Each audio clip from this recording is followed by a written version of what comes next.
Well, British Prime Minister Boris Johnson says that in his view, biological men shouldn't be allowed to compete in female sporting events.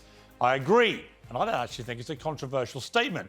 But what does Donald Trump make of athletes like Leah Thomas, the swimmer who was mediocre performer as a man, but is now demolishing her rivals and destroying women's records and, in my view, making a mockery of sporting fairness, seemingly with the full backing of the woke brigade?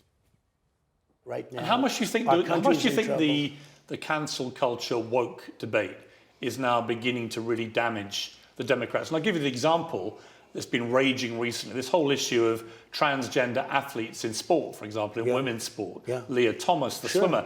I think it's grotesquely unfair. It is. You know, you can support trans rights to equality and fairness, but also understand that what's going on in sport is inherently unfair and unjust and unequal. Is that your position? People see it and they won't put up with it. They had a weightlifter where the record was for 11 or 12 years, and they'd put a half an ounce on each side, and the woman would lift.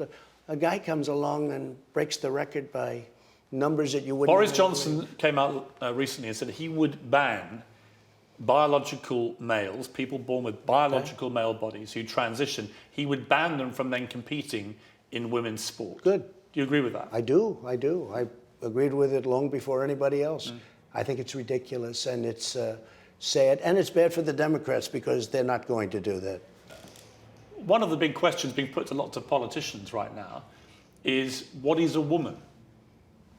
I'm not going to respond to the question, but a woman is somebody that swims at a certain time and doesn't get beaten by 38 seconds by somebody that wasn't even a good swimmer as a male.